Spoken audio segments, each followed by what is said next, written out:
Police वालों के साथ हमें देखकर जग्गू हैरान रह गया। वो शायद हमारी तरफ से मायूस हो चुका था, क्योंकि ग्लोरिया भी ठाकुर के आदमियों से बचकर फरार हो गई थी। उसका ख्याल था कि कांता से हमें कोई खास दिलचस्पी नहीं है, इसलिए हमारा लौटना मुश्किल ही था। मैंने पूछा, तुम कहाँ चले गए थे? वो बोला, मैं जब यहाँ पहुंचा तो मालूम हुआ कि ठाकुर के आदमियों ने मेरे घर पर हमला किया है और कांता को उठाकर ले गए हैं। मेरे तमाम आदमी धंधे पर गए हुए थे। ये सुनकर मुझे बहुत हैरत हुई कि तुम्हारी बीवी घोड़े पर उन लोगों के पीछे अकेली गई है। मैंने भी उसी वक्त रघु का घोड़ा लिया और उनके पीछे लग गया। मैं जानता था कि वो किस रास्ते से गुजरेंगे, इसलिए मैं खेतों और खलियानों में से गुजरता हुआ उन तक पहुंच गया, मगर उनसे इतने फासले पर रहा कि वो मुझे देख न सकें। अचानक तुम्हारी बीवी ने उन पर फायरिंग शुरू कर दी। एक आदमी चीख मार कर गिरा तो मुझे अंदाजा हुआ कि तुम्हारी बीवी ने उनमें से किसी को हलाक किया है या जख्मी कर दिया है। फिर उनके कुछ आदमी झाड़ियों में छुप कर बैठ गए। इसका एहसास मुझे बहुत बाद में हुआ, वरना मैं ग्लोरिया को किसी न किसी तरह होशियार कर देता। ग्लोरिया जो ही उस जगह पहुंची जहां वो घात लगाए बैठे हुए थे, तो अचानक एक आदमी दरख्त से कूदा और ग्लोरिया को साथ लेता हुआ जमीन पर गिर गया और एक साथ कई आदमी उससे लिपट गए। मैंने घोड़ा वहीं छोड़ा और झाड़ियों की आड़ लेता हुआ ग्लोरिया तक पहुंचने की कोशिश की। मैं फायर करने की पोजीशन में नहीं था। वो लोग ग्लोरिया से गुत्थम गुत्था थे। मैंने एक अजीब मंजर देखा। तुम्हारी बीवी ने 6-6.5 फुट के आदमी को बच्चे की तरह उठाकर फेंक दिया। फिर मैंने ठाकुर के एक और आदमी को फजा में उछलते देखा। फिर वो एक साथ उससे लिपट गए और न जाने कैसे उसे काबू में कर लिया।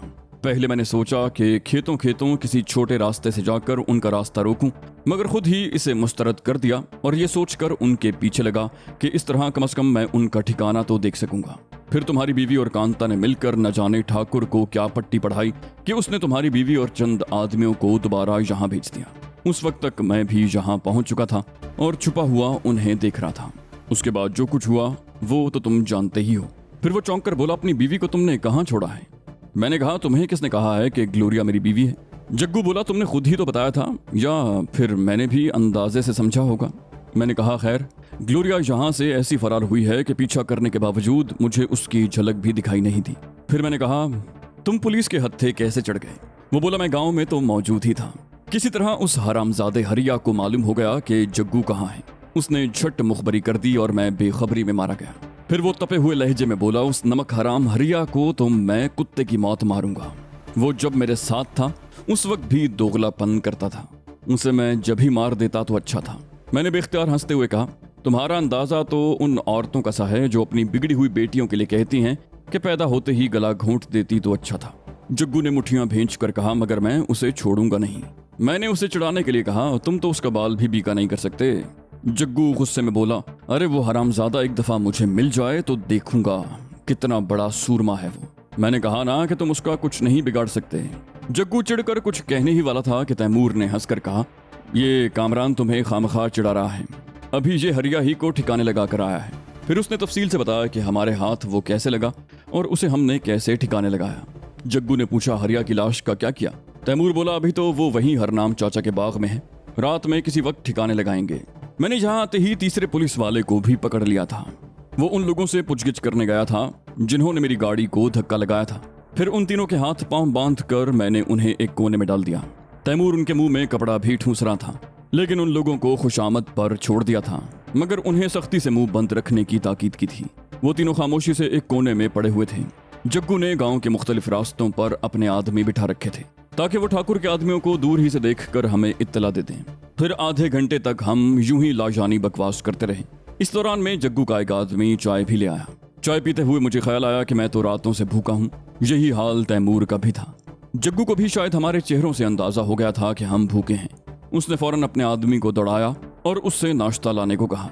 वो जाने लगा तो जग्गू ने उससे कहा, सुनो, नाश्ता क्या, अब दोपहर होने वाली है, तुम जरा बुढ़िया से खाना पकवा लाओ, 2-3 मुर्गियां भून लेना। फिर मैं और तैमूर खाने के इंतजार में बैठ गए, मगर खाने से पहले ही जग्गू का एक आदमी हाँपता कांपता आया और उसने इत्तला दी कि पश्चिम की तरफ से 4 घुड़सवार इधर आ रहे हैं। ये सुनते ही हमारी भूख गायब हो गई। तैमूर ने बरकरफ्तारी से वो शोल्डर बैग कंधे से लटका लिया जो उसने गाड़ी से निकाला था। जग्गू ने राइफलों का बंदोबस्त पहले ही कर लिया था। हम हर तरह से आने वालों का इस्तकबाल करने को तैयार थे। हर आदमी की नजर अपनी रिस्ट वॉच पर जमी हुई थी। 5 मिनट, 7 मिनट, फिर ठीक 8 मिनट के बाद घोड़ों की टापों की आवाजें उभरी।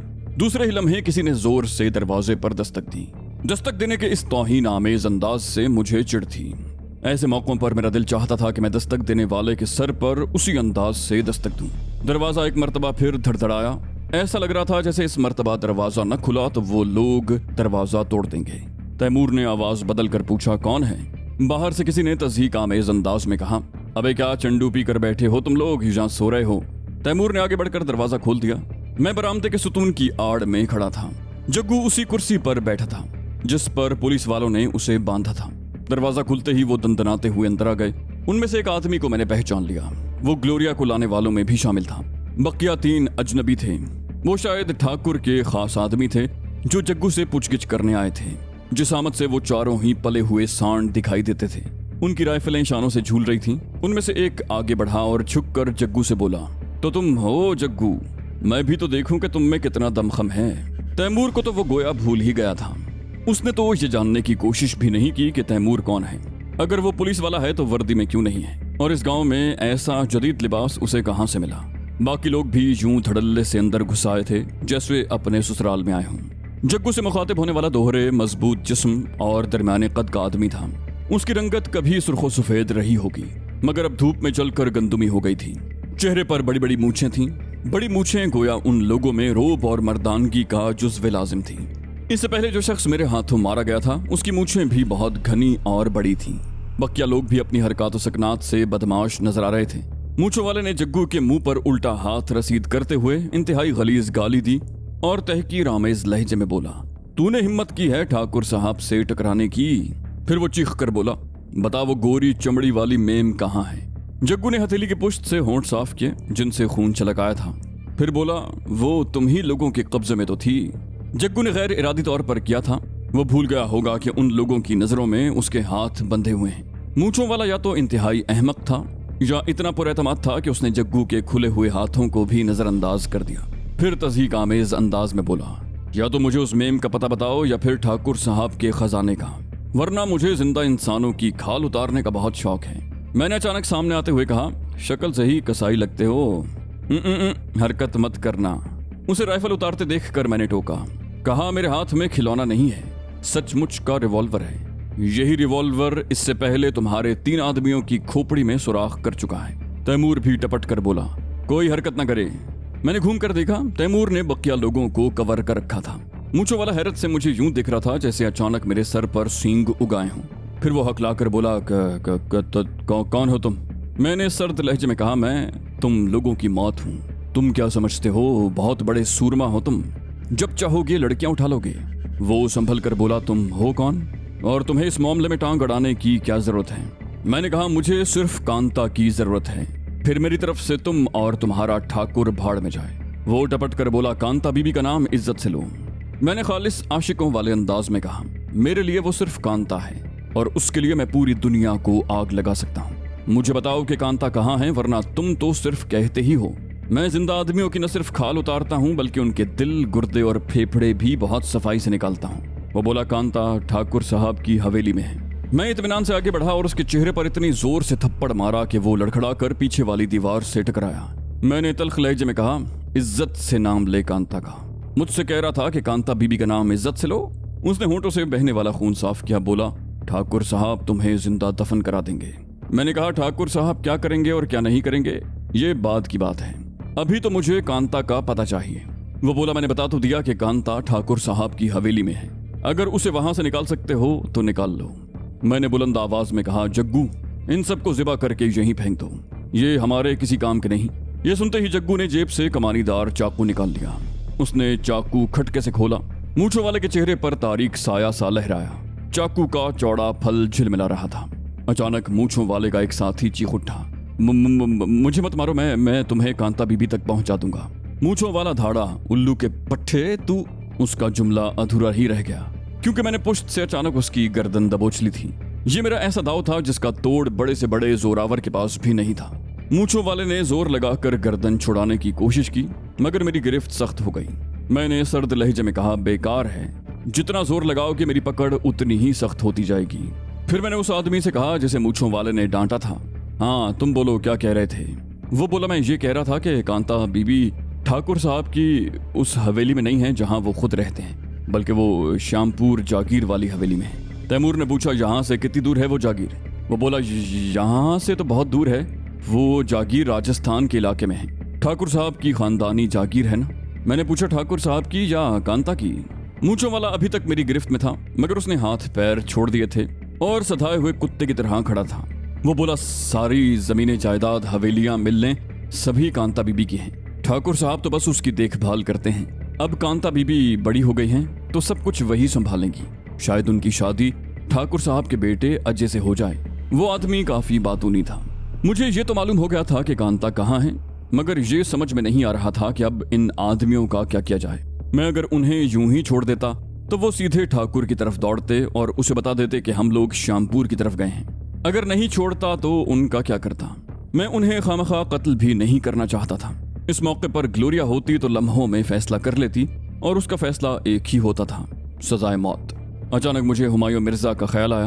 वो मेरा बहुत ज्यादा खैर खा होने का दावा कर रहा था। उसके जरिए काम बन सकता था। वो न सिर्फ उन 3 पुलिस वालों और इंस्पेक्टर का मसला भी हल कर सकता था, बल्कि ठाकुर के आदमियों को 2-4 हफ्ते के लिए हवालात में भी बंद कर सकता था। मैंने इन ख्यालात का इजहार तैमूर से किया तो वो भी इससे मुत्तफिक हो गया। मगर सवाल ये था कि हुमायूं मिर्जा तक इत्तला कैसे पहुंचाई जाए। अचानक दरवाजे पर दस्तक हुई तो मैं चौंक उठा। तैमूर ने झर्री से आंख लगाकर बाहर झांका, फिर सरगोशी में बोला, बाहर एक पुलिस इंस्पेक्टर और कांस्टेबल खड़ा है। मैंने अचानक जुआ खेलने का फैसला कर लिया और तैमूर से कहा, खोल दो दरवाजा। तैमूर ने दरवाजा खोला तो पुलिस इंस्पेक्टर कांस्टेबल समेत अंदर आ गया। अंदर का मंजर देखकर वो बुरी तरह चौंका, फिर करख्त लहजे में बोला, ये क्या हो रहा है? मैंने कहा, यही तो मैं पूछने आया हूँ इंस्पेक्टर साहब के यहाँ क्या हो रहा है। यहाँ एक साथ 4 आदमी कत्ल हो गए और आप इन्वेस्टिगेशन करने के बजाय दूसरे चक्करों में पड़े हुए हैं। इंस्पेक्टर ने तंजिया लहजे में कहा, can I have your ID sir? मैंने कहा, officer on special duty from police commissioner office. मुझे हुमायूं मिर्जा ने स्पेशली यहाँ भेजा है। इंस्पेक्टर के चेहरे पर हवाइयां उड़ने लगीं। वो थूक निकलकर बोला, सर मैं इन मर्डर्स की इन्वेस्टिगेशन ही के लिए यहाँ आया था। मैंने हाथ उठाकर कहा, बस। फिर तैमूर से मुखातिब हुआ कहा, अमर तुम इंस्पेक्टर साहब के साथ जाओ और टेलीफोन पर कमिश्नर साहब को रिपोर्ट दो। थाने में टेलीफोन तो जरूर होगा। इंस्पेक्टर बोला, फोन तो है सर, मगर एक रिक्वेस्ट है, मैं यहाँ का मामला दुरुस्त कर दूंगा, आप प्लीज कमिश्नर साहब से कुछ न कहें। मैंने सर हिलाकर कहा, ठीक है। फिर दोस्ताना लहजे में बोला, वैसे ठाकुर से कितनी रकम मिली थी आपको? मेरी बात पर वो बुरी तरह उछल पड़ा। फिर आहिस्ता से बोला, 50,000, मगर वो हम 50-50 कर लेंगे। मैंने भी आहिस्ता से कहा, ओके डन। मेरा अंदाज ऐसा था जैसा रिश्वतखोर पुलिस अफसरों का होता है। फिर मैंने तैमूर से कहा, जाओ कमिश्नर साहब से बात करो, उनसे कहना कि आपको किसी ने गलत इन्फॉर्म किया है। इंस्पेक्टर बोला, आइए मेरे साथ, और वो दरवाजे की तरफ बढ़ गया। मैंने उसे रोका, कहा, 1 मिनट, वापसी में फ्यूल का एक जेरी कैन लेते आना, हमारी गाड़ी में फ्यूल खत्म हो गया है। इंस्पेक्टर और तैमूर के जाने के बाद मैंने जग्गू से कहा, अब इंस्पेक्टर के आदमियों को भी खोल दो। जग्गू ये सुनकर दूसरे कमरे में चला गया, जहां पुलिस वाले बंधे पड़े हुए थे। मूंछों वाला वक्फे वक्फे से अपनी गर्दन मसल रहा था। इंस्पेक्टर के आने पर मैंने उसकी गर्दन छोड़ दी थी। वो भी हैरान था। शायद वो वाकई मुझे पुलिस का कोई बड़ा अफसर समझ रहा था, ऐसा अफसर जिससे इंस्पेक्टर भी दब कर बात करता है। मैंने मूंछों वाले से पूछा, क्या नाम है तुम्हारा? वो जल्दी से बोला, सावन सरकार। मैंने कहा, हाँ तो सावन, ये बताओ कि तुम्हारे ये ठाकुर साहब किन कामों में पड़े हुए हैं? सावन का लहजा ही बदल गया। बोला, मैं क्या जानूं सरकार, मैं तो नौकर हूँ। मैंने कहा, देखो तुम फिर झूठ बोल रहे हो, तुम अच्छी तरह जानते हो कि ठाकुर के धंधे क्या क्या हैं। फिर मैंने यूं ही अंधेरे में तीर फेंका, कहा, वो स्मगलिंग नहीं करता क्या? ब्लैक मार्केट नहीं करता क्या? सावन ने कहा, मैं सब कुछ तो नहीं जानता सर, बस उतना जानता हूँ जितना काम करता हूँ। आजकल वो जाली करेंसी छाप रहे हैं। मैंने बेपरवाही से कहा, मेरे लिए ये भी कोई नई बात नहीं है। सावन ने कहा, वो करेंसी ठाकुर साहब के जाती प्रिंटिंग प्रेस में छपती है। मैंने मुंह बिगाड़ कर कहा, ये खबर भी पुरानी है। मुझे तो ये बताओ कि उसे मार्केट में फैलाने के लिए ठाकुर साहब क्या कुछ करते हैं, कितने लोगों को भत्ता देते हैं, और पुलिस का कौन कौन सा अफसर उनके साथ शरीक है। मैंने बात तो वक्त गुजारी के लिए छेड़ी थी, मगर बातों ही बातों में काम की बात मालूम हो गई। मैं इंस्पेक्टर के साथ खुद जाना चाहता था, मगर ये सोचकर नहीं गया कि मुमकिन है वहां मुझे कोई पहचान ले, इसलिए मैंने तैमूर को वहां भेजा। यूं भी हुमायूं मिर्जा से तैमूर ही बात कर सकता था। सावन कुछ सोच रहा था, फिर वो आहिस्ता से बोला, सर अगर मैं आपको सच सच बता दूं तो मुझे छोड़ देंगे ना? मैंने कहा, ये फैसला करना मेरे इख्तियार में नहीं है, इसका फैसला तो कमिश्नर साहब करेंगे। सावन सरगोशी में बोला, मैं सबके सामने बात नहीं करना चाहता। मैंने कहा, ठीक है, अभी थोड़ी देर में कमिश्नर साहब यहाँ पहुंचने वाले हैं, तुम सब कुछ उन्हें बता देना। मुझे इससे कोई दिलचस्पी नहीं थी कि ठाकुर चरस या गांजे की स्मगलिंग करता है या जाली करेंसी के कारोबार में मुलव्विस है। मैं सिर्फ कांता को उसके पंजे से छुड़ाना चाहता था। वो शायद कांता को मजबूर कर रहा था कि वो उसके बेटे के साथ शादी कर ले ताकि घर की दौलत घर में ही रह जाए, या यूं कह लें कि कांता की दौलत पर वो बाज़ाब्ता काबिज हो जाए। वो आदमी बोला जिसने मुझे बताया था कि कांता श्यामपुर में है। सर, मैं आपसे अकेले में कुछ बात करना चाहता हूँ। इस दौरान में जग्गू 3 पुलिस वालों के हाथ पैर खोलकर उन्हें उसी कमरे में ले आया था। मैंने पूछा, तुम्हारा नाम क्या है? बोला, मेरा नाम राकेश है सरकार। मैंने पूछा, तुम्हारी शादी हो गई है? वो जल्दी से बोला, जी सरकार, 6 माह का एक बेटा भी है। मैंने कहा, जग्गू, मैं राकेश से कुछ बातें करने दूसरे कमरे में जा रहा हूँ। अगर इनमें से कोई तुम्हारी मर्जी के खिलाफ हिले तो उसकी खोपड़ी उड़ा देना। जग्गू बोला, ठीक है सर। वो ऐसे जाविये से राइफल लेकर बैठ गया कि हर शख्स उसकी जद में रहे। मैं राकेश को लेकर दूसरे कमरे में चला गया। तैमूर ने उनकी राइफल्स पहले ही छीन ली थी। उसके बावजूद मैंने उसकी तफसीली तलाशी ली। उस बेचारे के पास से कुछ भी बरामद ना हुआ। मैंने उसे कुर्सी पर बैठने का इशारा किया। कहा, हाँ अब बोलो, तुम क्या कहना चाह रहे थे? फिर कुर्सी पर खुद भी नीम तराज हो गया। बैठकर मुझे ऐसे लगा जैसे बरसों से मैं यूं ही खड़ा हुआ था। उसने आहिस्ता से कहा, यह सावन 1 नंबर का झूठा है हुजूर। ठाकुर साहब बहुत से गैर कानूनी काम करते हैं, मगर वो जाली करेंसी नहीं छापते। जाली करेंसी का कारोबार तो असल में ठाकुर साहब का मैनेजर गोपाल करता है। सावन उसके साथ शरीक है। जाली करेंसी मार्केट में फैलाता भी यही है। मैंने कहा, मगर ये ठाकुर साहब का नाम ले रहा है। फिर मैंने झुंझलाकर कहा, मुझे इससे कोई गरज नहीं है कि ठाकुर क्या करता है और सावन क्या बेचता है। मुझे सिर्फ कांता की फिक्र है। वो ठाकुर की कैद में है और मैं उसे वहां से निकालना चाहता हूँ, बस। वो बोला, मैं यही आपको बताना चाह रहा था कि कांता बीबी श्यामपुर में नहीं बल्कि ठाकुर साहब की हवेली के एक हिस्से में है। मैं भिन्ना गया। मैंने कहा, तुम कभी कुछ कहते हो कभी कुछ कहते हो, तुम्हारा दिमाग तो खराब नहीं है? उसने कहा, मैं बिल्कुल सच कह रहा हूँ सरकार। उस वक्त तो मुझे जान का खौफ था, कुछ सावन की दहशत। हवेली के सब नौकरों से यही कहा गया है कि अगर कोई कांता के बारे में पूछे तो यही बताया जाए कि वो श्यामपुर में है। आपने उस वक्त कहा था कि इन सब को ज़िबा कर दो। मैंने जान के खौफ से वही बात बता दी जो हमें रटाई गई थी। फिर मैंने कहा, और असल बात क्या है? वो बोला, असल बात यह है कि कांता बीबी शीतलपुर की हवेली में है। वो हिस्सा ठाकुर साहब ने खास तौर पर अपने लिए बनाया है। वहीं उनका मेहमान खाना है और वहीं उनके वो दोस्त ठहरते हैं जो दूसरे शहरों और मुल्कों से आते हैं। मैंने झुंझलाकर उसके चेहरे पर झांपड़ रसीद कर दिया। कहा, मैंने ठाकुर साहब की तारीख नहीं पूछी। थप्पड़ तो मैंने आहिस्ता मारा था, मगर मैं ये भूल गया था कि मेरा हल्का हाथ भी बहुत जोर का लगता है। राकेश लड़खड़ा कर रह गया और सहमे हुए अंदाज में मेरी तरफ देख कर बोला, आप मेरी बात तो सुने। हवेली के उस हिस्से में हथियार बंद नौकर तो होते ही हैं। ठाकुर साहब ने वहाँ एक चीता भी पाल रखा है। रात को चीता खोल दिया जाता है। मैंने मजे का खेज अंदाज में कहा, ठाकुर ने चीता पाल रखा है और रात को उसे खोल दिया जाता है? तुम जानते हो कि चीता वो जानवर है जो दरख्तों पर भी चढ़ जाता है। हवेली में दरख्त भी होंगे और अगर वो उन दरख्तों के जरिए हवेली से बाहर निकल आए तो तुम खामखा मेरा वक्त जाया कर रहे हो। वो बोला, मैं बिल्कुल सच कह रहा हूँ। आप शीतलपुर में किसी से भी ये बात पूछ सकते हैं। ठाकुर साहब के एक मुलाजिम ने चीते को ऐसा सिखाया है कि वो सिर्फ एक खास पेड़ पर चढ़कर बैठता है और हवेली के एक खास हिस्से से आगे नहीं बढ़ता। उसके बाद ठाकुर साहब के पहरेदार होते हैं। चीते वाले हिस्से में एक तहखाना है। कांता बीबी को उसी में रखा गया है। मैंने मजे का खेज अंदाज में कहा, उस तहखाने के दरवाजे पर एक सांप भी बैठा होगा और सांप के सर पर एक चिराग होगा। अगर चिराग को गुल किए बगैर सांप को मार दिया जाए तो तहखाने का दरवाजा खुद ब खुद खुल जाता होगा और अंदर से एक परी नमूदार होती होगी। वो भी झुंझला गया। बोला, सरकार, आप मेरी बात को मजाक में मत उड़ाएं। आप शीतलपुर में जिससे भी पूछेंगे वो आपको यही कहानी सुनाएगा। हवेली के सब नौकरों ने तो उस चीते को उस वक्त से देखा है जब वो छोटा सा एक बच्चा था। मैंने कहा, मगर तुम तो कह रहे थे कि कांता सावन के कब्जे में है। वो बोला, जी हाँ, वो चीता सावन के जिस्म की बू पहचानता है। ठाकुर साहब के बाद सावन ही है जो किसी भी वक्त हवेली के उस हिस्से में जा सकता है। हवेली के उस हिस्से में सावन के खास आदमियों का पहरा है और तहखाने की चाबियां भी सावन के पास हैं। मैंने घड़ी देखते हुए कहा, खैर देखा जाएगा। उसकी बकवास को आधा घंटा हो गया था। मुझे उसकी चीते वाली कहानी पर जरा भी यकीन नहीं आया था। शेर और चीते गए वक्तों में नवाब और जागीरदार पालते होंगे। इस दौर में तो इसका तसव्वुर भी नहीं किया जा सकता था। उसकी बकवास से ये फायदा हुआ था कि वक्त गुजरने का एहसास ही नहीं हुआ। अचानक दरवाजे पर किसी गाड़ी के रुकने की आवाज आई तो मैं राकेश को लेकर कमरे से बाहर आ गया। जग्गू ने दरवाजा बंद कर दिया। दस्तक के जवाब में मेरे इशारे पर उसने दरवाजा खोला तो मुझे पहले तैमूर का चेहरा दिखाई दिया। उसके पीछे पीछे हुमायूं मिर्जा और इंस्पेक्टर था।